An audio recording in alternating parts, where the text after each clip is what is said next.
Hello friends, and welcome to my first informative video regarding Ultimate Skyrim.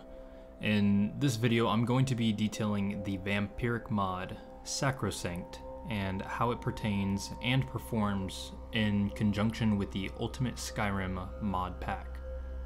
Now I'm going to try and be as brief as possible while I highlight just the key information about Sacrosanct.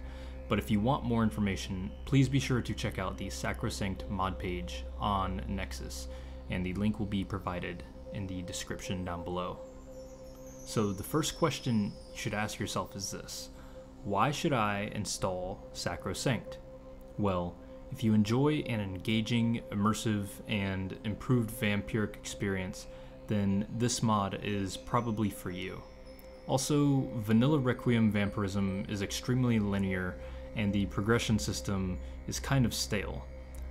However, I have to be blunt with you, this mod is not for those who do not enjoy a challenge. Sacrosanct transforms vampirism from top to bottom. You'll no longer be able to simply feed off of blood from dead NPCs as you normally would in Requiem's vampirism. Feeding becomes trivialized, and having access to blood is a rare commodity. With that being said, the challenges that you have to overcome are bound to reap great rewards. But first, let's talk about vampiric abilities in Sacrosanct. So, every race of vampire now gains access to a multitude of abilities. Some are constant and will never change, and others will fluctuate in terms of value and effectiveness based on how thirsty your character is. Your thirst after feeding or draining a victim will be at sated, and every 24 hours that you don't feed, your thirst will increase to thirsty, parched, and finally blood-starved. No matter how thirsty you are, you're always going to have these abilities buffs and debuffs. The first one is illusion spells are 25% more powerful and they last 25% longer. Number 2, you can't drown and you can walk on water. Number 3, you have 100% disease resistance. Number 4, you have increased frost resistance, and it is 50% when you are fully sated and 20% when you are blood starved. Number 5, you have 100% poison resistance. Number 6, 25% harder to detect while sneaking. Number 7, you lose 10 points of magicka and stamina per second while trespassing in someone's home. Now this is configurable in the mod configuration menu. And finally, number 8, vampires have an increased weakness to fire, which it is 20% when you are fully sated and 50% when blood starved. Additionally, vampires receive the following beneficial abilities while sated. However, if you become thirsty, they become detrimental abilities. For example, when you are sated, you have the Fortitude ability, which will revive you in combat if you lose all of your health. However, your thirst will increase, effectively causing you to lose the Fortitude ability until you find a way to feed again. While thirsty, the Fortitude ability will be replaced with the Wassail ability. While this is active and you fall below 25% health in combat, your health, magicka, and stamina will drain 10 points per second until combat ends or until you feed again, or you die. This is one of the main reasons why maintaining a sated status is imperative in order to survive.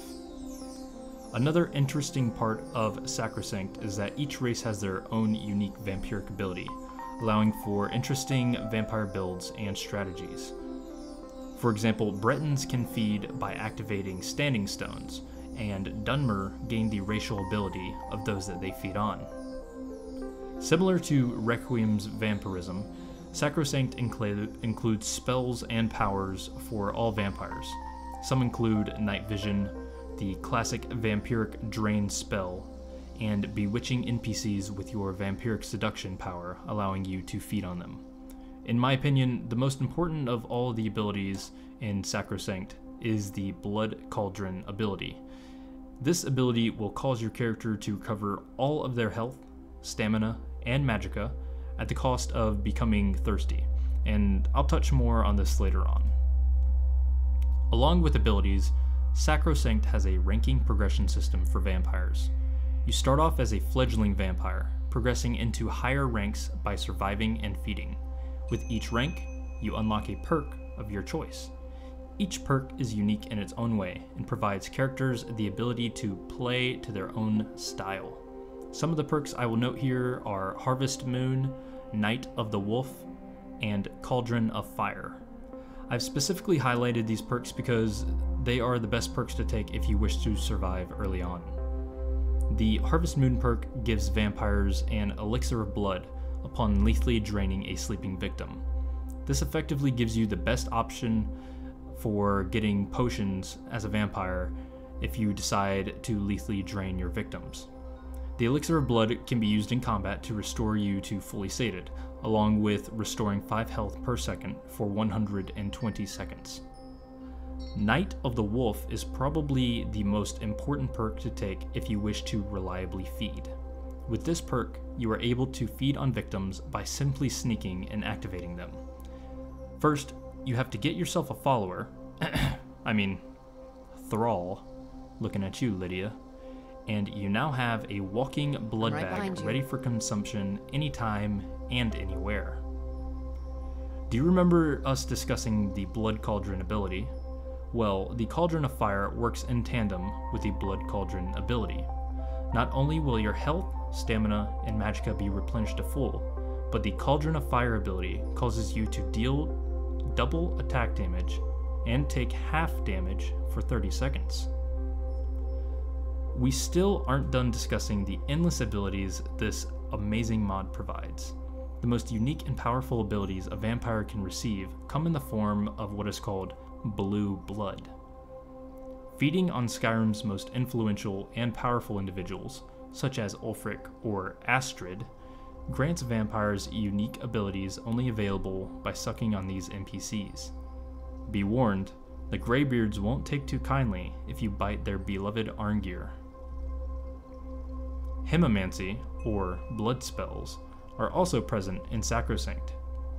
Gaining access to these spells is as easy as lethally draining victims, or creating and drinking an extremely hard-to-make potion. These blood spells are useful for any mage build, and even the strongest of warriors may find them useful in combat.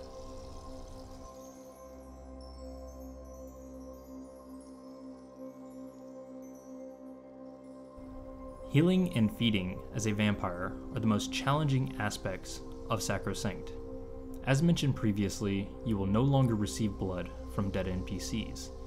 The only ways to heal are through feeding, blood potions, superlative health potions, and your vampiric drain spell. Also, elixirs of blood can be used, however they are rare due to the fact that they aren't craftable with the Requiem Sacrosanct patch installed, and the only other way to get them is from dead vampires or lethally draining victims with the Harvest Moon perk. Lastly, and most briefly, Vampire Lords. Gaining access to Harkon's Court allows you to become a vampiric lord. There's a plethora of information regarding abilities, perks, and spells you gain from becoming a lord. However, I've not personally tested or played as one with this mod, so feel free to discover and have fun with it for yourself. I hope this video has been both informative and motivation for you to try out Sacrosanct for Ultimate Skyrim. Please feel free to comment, like, and subscribe, and hopefully, I'll see all of you next time.